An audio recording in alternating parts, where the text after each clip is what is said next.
Hello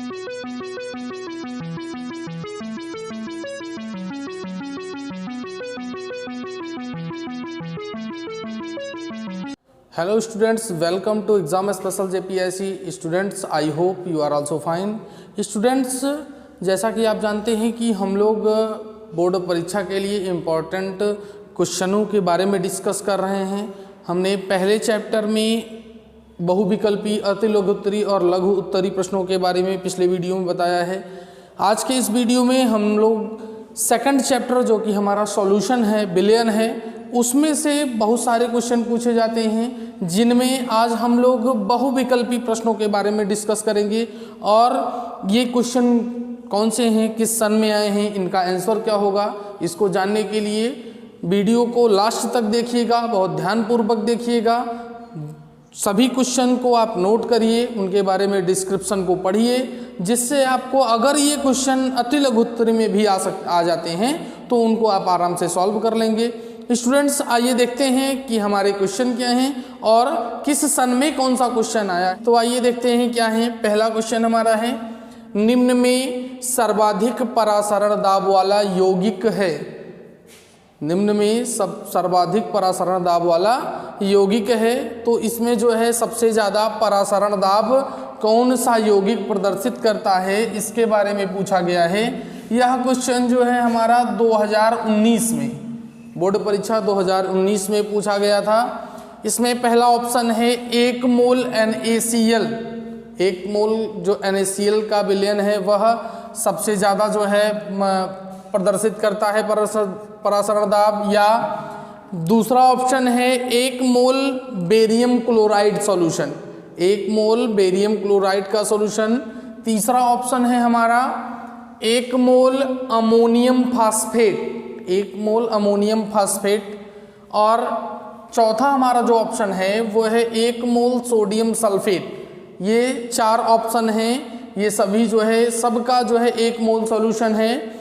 इसमें से कौन सा सबसे अधिक जो है परासरण दाब प्रस्तुत करता है, तो वो हमारा है अमोनियम फास्फेट जो होता है, यह सर्वाधिक परासरण दाब जो है प्रदर्शित करता है।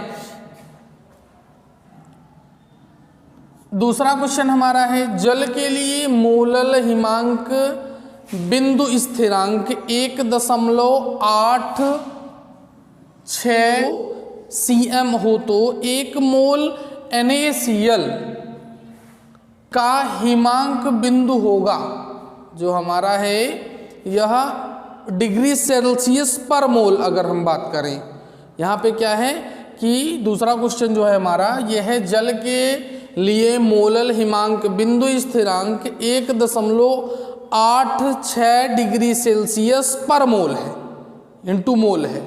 तो यहाँ पर 0.1 मोल NaCl का हिमांक बिंदु क्या होगा, हिमांक बिंदु क्या होगा। ऑप्शन जो है हमारा, पहला ऑप्शन है 13.6, दूसरा ऑप्शन जो है B वो है हमारा 68, और तीसरा जो है हमारा 34, और चौथा जो है 136।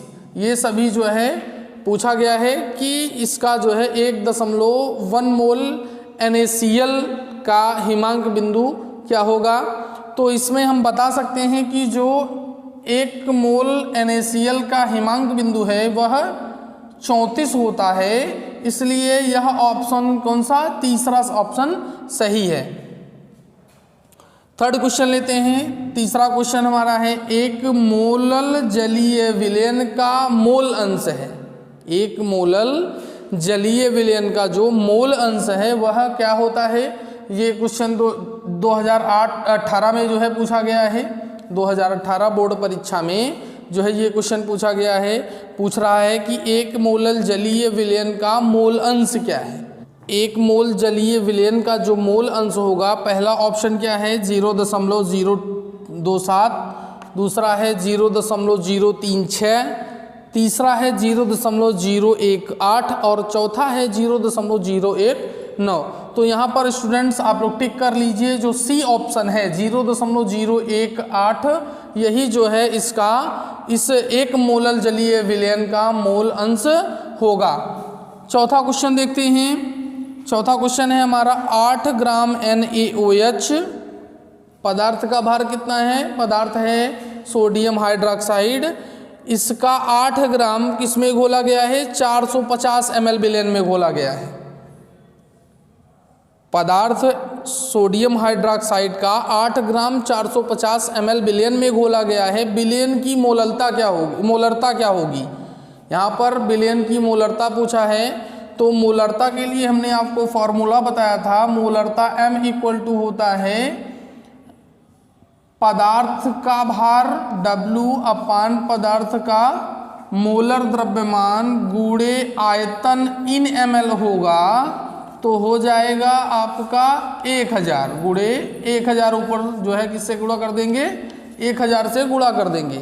ये फॉर्मूला अप्लाई करते हैं तो वहाँ पे जो है हम मोलरता को निकाल सकते हैं। ये W क्या है? यहाँ पर पदार्थ का भार है, यानी सोडियम हाइड्रोक्साइड का जितना भार लिया गया है उसको रखेंगे। सोडियम हाइड्रोक्साइड का मोलर द्रव्यमान कितना होता है उसको निकालना पड़ेगा, आप निकाल लीजिएगा।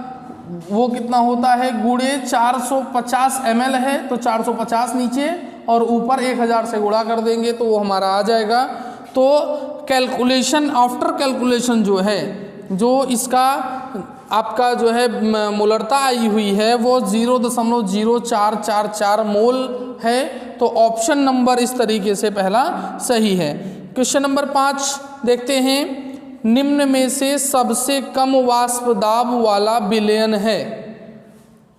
ये 4 ऑप्शन दिए गए हैं। 1 mole glucose, B 1 mole sucrose, C 1 mole sodium chloride और D 1 mole K2SO4 sodium sulphate. इनमें से पूछ रहा है कि इन सभी में से सबसे कम वाष्प दाब वाला विलयन कौन सा है? स्टूडेंट्स, इसमें हम आप बता सकते हैं कि जो हमारा पोटेशियम सल्फेट होता है, पोटेशियम सल्फेट का वाष्प दाब जो है वह सबसे कम होता है। तो इस तरीके से जो हमारा D ऑप्शन है वो सही है, आप इसको टिक कर लीजिए। 1 मोल पोटेशियम सल्फेट विलयन का वाष्प दाब सबसे कम होगा।